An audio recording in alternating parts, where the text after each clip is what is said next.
सालों पहले राजा नाथ का शासन शिवानगर पर हुआ करता था। राजा की 3 रानियां थीं। राजा अपनी तीनों पत्नियों में से सबसे ज़्यादा अपनी पहली पत्नी को प्यार करता था, क्योंकि वो खूब सुंदर थी। उसकी सुंदरता के कारण राजा दूसरी और तीसरी पत्नी पर ध्यान नहीं दे पाता था। वह अपनी दूसरी पत्नी को दोस्त मानता था और तीसरी पत्नी पर बिल्कुल गौर नहीं करता था।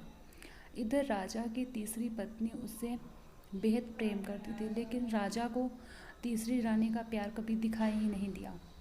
वो हरदम अपनी पहली पत्नी के साथ ही व्यस्त रहता था।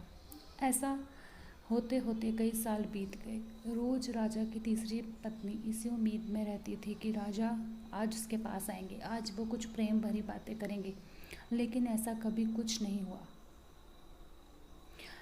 इसी तरह कुछ वर्ष बीत गए। एक दिन राजा नाथ अचानक से गंभीर बीमार हो गए। उनकी तबीयत देखते ही देखते खराब होती गई और उनके जीवित रहने की उम्मीद कम हो गई। तब राजा ने अपनी पहली पत्नी को बुलावा भेजा। राजा की पहली पत्नी राजा के पास आए तो राजा ने उससे पूछा कि मेरे जीवित रहने की संभावना बहुत कम हो गई है और मैं भगवान के पास अकेले जाना नहीं चाहता हूँ। क्या तुम मेरे साथ चलोगी?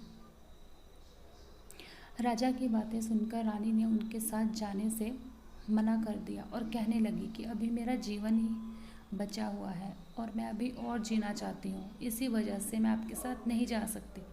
ऐसा कहकर पहली रानी राजा के कमरे से बाहर चली गई।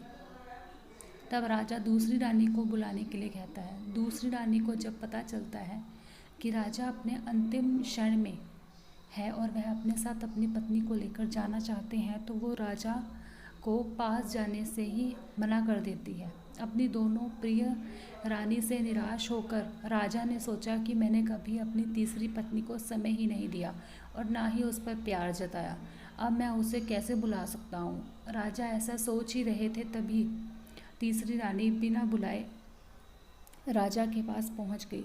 तीसरी रानी को राजा की इच्छा पता होती है, इसलिए वह सीधे राजा से कहती है, स्वामी, मैं आपके साथ चलने के लिए तैयार हूँ। रानी की बात सुनकर राजा को बहुत खुशी हुई।